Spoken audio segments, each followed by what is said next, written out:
Good evening. So, nagsasampay ko tong mga yung mga nilabahan ko kaninang tanghali. Hindi ko pa na kasi yung pamangkin ko pala is sinundo na ng kapatid ko kaninang mga 8. So, ayaw ko pa sanang ipasundo kasi my goodness.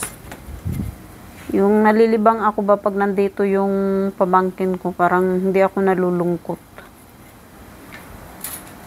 Pero wala man akong choice kasi hindi ko naman to bahay. Pero baka sa Sunday babalik dito kasi yung kapatid ko kasi is meron silang pupuntahan. So, kawawa naman kung isasama yung pamangkin ko doon. Mainit. So, sabi ko, ihatid na lang dito kapag pero ipapaalam ko ulit sa boss ko pero okay lang naman yan sa boss ko, guys. Pumapayag naman sila na dito yung pamangkin ko. Kasi yung pamangkin ko kasi yun, napakabait. Hindi siya, makakapagtrabaho ka talaga, guys, pag kung gusto mong tapusin yung trabaho mo.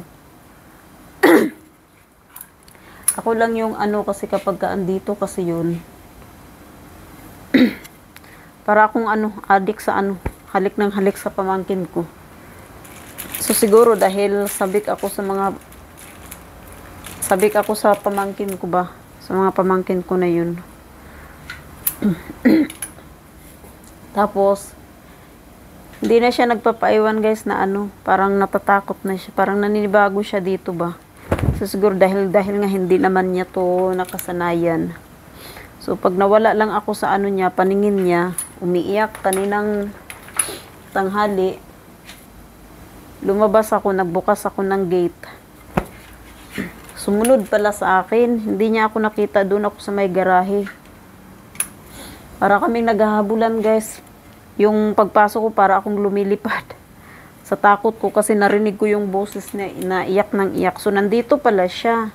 Dito pala siya sa pintuan na to lumabas. Tapos pumunta siya doon, hanap-hanap niya ako. So tumakbo ako kasi narinig ko yung iyak. So para akong lumipad. Awang-awa ako sa pamangkin ko. Just me. Pero siya, makakapagtrabaho ka talaga kahit isama-sama mo siya kung nagtatrabaho ka dito. Lang siya, nakabantay lang sa iyo. Hindi siya yung pag meron siyang gusto yung gagawin niya, hindi. Basta makikita ka lang niya. Tapos pag sa loob naman, nagsi-cellphone lang siya. Ang bait nung batang yun. Bigyan mo lang siya ng cellphone.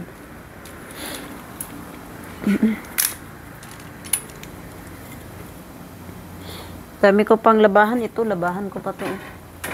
Mga ko yan, yung mga pantulog kong damit. Yung mga walang manggas. Ay, naku, ano ba tong panty ko? Nagkadalaglagan na.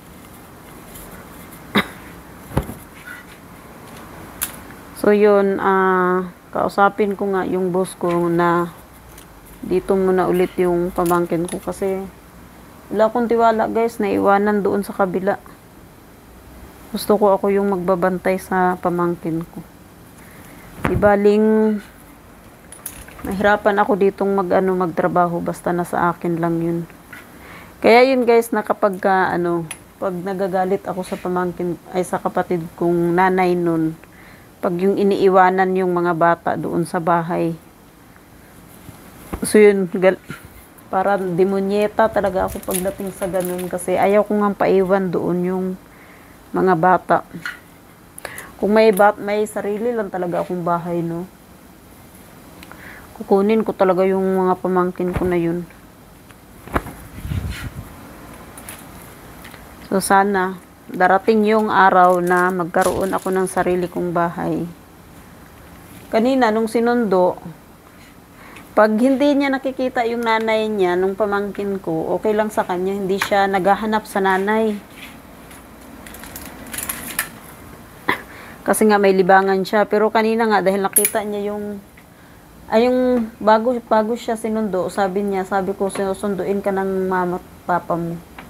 Sabi niya sa akin, ayoko tita mami, dito lang ako sa'yo. Ganun siya, pero nung nakita niya yung nanay tatay niya, tumakbo. Siyempre, kahit naman sino, no, nanay ka eh. Siyempre, yung anak mo maging sasabik talagang makita ka. Pag nanay mo na yung pinitawan yung cellphone niya. Tumakbo siya sa nanay niya, tatay niya. Samantala nung hindi pa dumating yung nanay niya, ayaw niyang sumama. Pero hindi siya naghanap sa nanay niya. Pag dito lang siya sa akin. So, bihira lang sa mga bata guys na ganun. Yung makakapagtrabaho ka sa kadalasan kasi sa ganung edad. Maano pa yan sila makulit. Yung likot dito, likot doon. Yun, hindi. Pag sinasabi ko, diyan ka lang, upo ka lang diyan, magluluto ako. Andyan lang yan siya, nakaupo lang din sa tabi ko. Basta busog lang siya. Kasi kapag gusto na niyang kumain, nagsasabi yun siya na, tita, mami, kain na ako. Ganun siya guys, yung yung pamangkin ko na yun. Ano lang yun, mag-4 na taon pa lang yun. Pero matured na ang isip ng batang yun. Minsan nga pag nakahiga yun doon sa kanila, nakikita ko yun eh. Nakikita ko kapag nakahiga doon, tapos yung tatay pag sinasabihan niya na, "Hopdi doon ka sa sa kabila." Tatayo lang yun kasi ang tatay ang papalit doon sa higaan ng bata. 'Di ba? Kaya ako nagagalit, sabi ko, "Ano ba 'yan? Parang may mas mabait pa yung anak mo kaysa sa iyo." As in, tayo lang siya agad guys. Sinusunod niya agad yung tatay niya. Maalis din siya kahit Kaya sabi ko doon sa partner ng kapatid ko, "Ikaw talaga, Jerry Boy, ha?" Sabi ko, "Ganun, napakaano mo talaga. Mas mabuti pa yung bata ay nakakaintindi agad." Yung pamangkin ko tumatayo siya agad guys. Ganun kabait yung pamangkin ko na yun. Parang parang ang tawag dito. Nakakaintindi na. Simpleng Tapos ngayong gabi tumawag ako. Nung pag-alis nga nila, parang biglang tumahimik yung buhay ko eh. Nalungkot ako, ako napaluha kasi ganun mang para ako may kausap ditong matanda guys, gawa ng tanong ng tanong. Hindi ako na-boring. Kasi kasama ko yung pamangkin ko na yun. So yung mga pamangkin ko na yun guys, parang yun lang yung nagbibigay sa akin ng saya ngayon. Parang sila yung kaligayahan ko ba. Ang dami kong mga dami kong mga tibak. Parang naubos lahat ng mga panty ko dito sa labahan. Meron pa nga yung yung mga iba kong mga underwear, hindi pa nalabahan yung iba, nandito pa. So ito, ang dami na nito. Bus lahat. Pamangkin na lang is masaya na ako. Ano kasi yung mga bata na yun yung maliit pa talaga sila, nasubaybayan ko talaga silang lumaki ba. Kaya parang yung loob ko sa kanila parang umiikot na sa kanila, yung buhay ko. Kahit minsan di kami nagkakasundo sa nanay noon, pero hindi ko matitiis na kasi yung mga bata talaga yung inaano ko.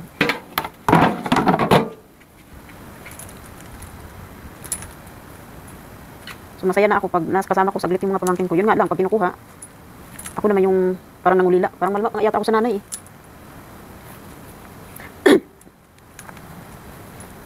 Tapos yung ate naman nun, gusto din yung sumama dito. Na dapat yung sasama sa akin kasi gusto nga sumama sa akin dito. Eh ngayon, hindi ko na isama kasi ang nadala ko, itong lalaki gawa ng, nung paalis na ako, umiyak. Gustong sumama sa akin. So ang nangyari, yung ate nun ang hindi nakasama.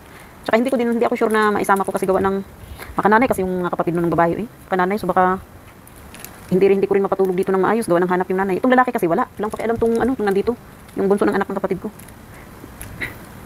Kadalawang gabi naman dito yung pamangkin ko. Ako sa pamangkin ko kasi sabi niya, "Wow, ganda naman ang bahay nila, tita mami." Ganun siya guys, parang napaka-mature talaga ng batang yun eh. Parang napaisip na lang ako bigla, sabi ko one day, pag nagkabahay ako ng ganito. Kahit hindi man ganito guys, basta merong na natirahan na maayos, ganun. Kukunin ko talaga yung mga batang iyon. Sabi nga kanina ng tatay ng bata, siguro dahil sabi doon sa kapatid ko, siguro dahil kung si Ate Lori may bahay, baka hindi na yata. So ito pala, dadalhin ko pala to sa loob. Doon ko to sa kwarto ilalagay kasi hindi mahangin naman na dito eh. Hindi ko naman na dito ilagay. So dito na lang. Kasi nag-umpisa na ang summer. Diyos mio. Yung summer parang na. Yung init, grabe. Start pa lang ng summer, napakasakit na sa balat.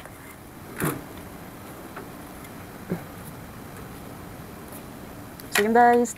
Tapos na yung aking sampayan. Pero ito, labahan ko pa to bukas kasi andito lahat yung aking pangtulog na mga Ito pa pala yung binigay sa akin ng boss ko. Binili nila to sa Japan guys, yung damit na to. Ang ganda kaya nito pang pang doble mo.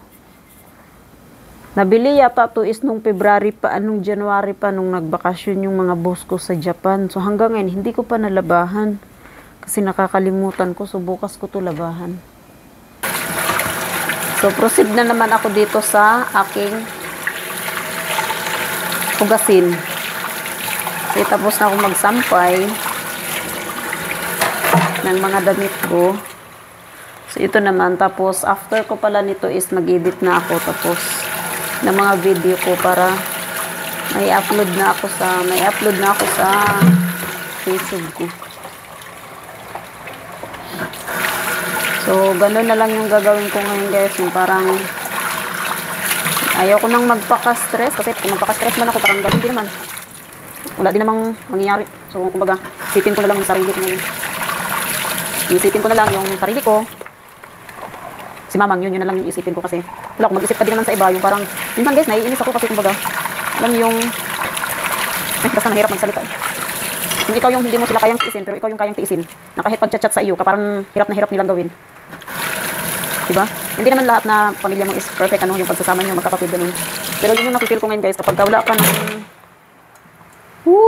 ano yung aking, hindi kayo, yun nga, pag-chat sa iyo, parang hirap na hirap gawin. Katulad ng mga sinasabi ko sa mga video ko guys, na hindi talaga ako madamot pagdating sa pera kapag meron ako. Pero alam yung, yan, hindi ko maiwasan na maging, minsan din emotional ako kasi, sa ganun lang, kapag iisipin mo mga ganun, bakit di ka iti-text ng kapatid mo or ano, wala ka namang ginagawang masama, parang ganun ba? Tapos, yun, parang hirap na hirap silang so, ako, kaysa naman na-stress ako ngayon, so isipin ko na lang yung sarili ko, bahala siya or ano. Kasi ako naman, hindi naman ako nagkulang sa kanila, nakakatulong naman ako, tapos, simpleng, yung parang big deal na sa kanila. So sinabi ko yun kay mama na minsan parang naano ko dun sa kapatid ko na yun. Parang mahalaga sa kanya pa yung ibang tao. Yun yung napapansin ko sa kanya ngayon. Ewan, hindi ko alam sa kanya. Kasi kailan nag-chat ako sa kanya, wala talaga siyang reply sa akin. Mapapanood niya naman to, itong video na to, mapapanood niya to. Wala akong pakialam. Kasi nainis talaga ako. Nainis ako kung ano. Kahit man lang i-reply ba niya ako doon sa chat ko, hindi siya nagre-reply guys. Hello? Ganun ba talaga ako kasama para parang wala siyang pakialam? Andoon siya sa mga barkada niya. Nag-enjoy siya nandoon. Sama niya yung mga barkada niya.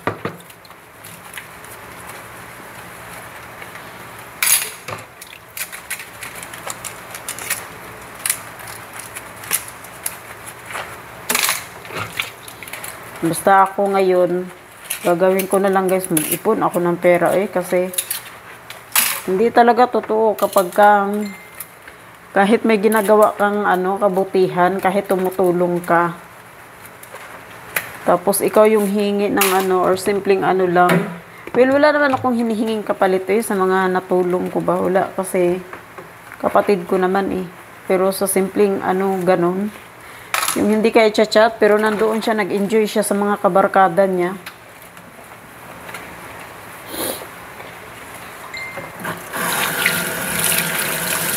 Wala man akong pakialam kung doon siya masaya, doon siya. Ako hindi ako nagkulang sa kanya kasi last, move on Loray, mag-ipon ka ng sarili mo kasi. Kahit kapatid mo pa yan, kung walang talaga, nagpakialam sa'yo, wala ka talaga, kawawa talaga ako. Hindi ako naghanap ng kapalit, hindi ako naghanap ng bayaran. Ako, kasi, mga kapatid ko naman yun Pero, yung simpleng ganun lang, yung hindi ka ma-chat. Mabuti pa nga yung ibang tao, ma-chat mo nagre-reply. Samantalang siya, hindi. Hindi ko alam kung bakit, siya, hindi ko alam kung galit siya or ano. Kasi meron kasing, ang nangyari nun is isang chat ko lang na parang nag-reply siya sa akin na ayusin ko daw yung chat ko. Sabi ko, wala man akong, tinignan ko naman yung chat ko, wala namang masama. May tinanong lang ako. Ba? Sabi sa akin, ayusin ko daw yung chat ko. Yun yung last guys na chat niya sa akin. Or, nung sabi ko sa kanya, ayusin, ano ba itong chat ko? Maayos naman itong pag-chat ko sa iyo, ang pagtatanong ko Sabi ko ganun sa kanya. Binasa niya lang, hindi na siya nag-reply. Tapos, hindi ko na siya nakikita na online. So, hindi ko alam kung baka ni-restrict niya ako. Kasi yung isa kong kapatid naman, nakikita naman na online siya. Ako hindi ko siya na baka ni-restrict niya ako. Well, wala akong pakialam kahit So, wala. Totoo pala talaga kahit nakakatulong ka kung hindi din kung kulang pa siguro. Kulang pa yata yung pagtulong ko. Baka kaya ganun. So yun guys, hanggang dito na lang yung parang ayaw kong ma-stress sa buhay ko. Pero Hindi ko maiwasan na maging emotional ako minsan. So bye guys, God bless.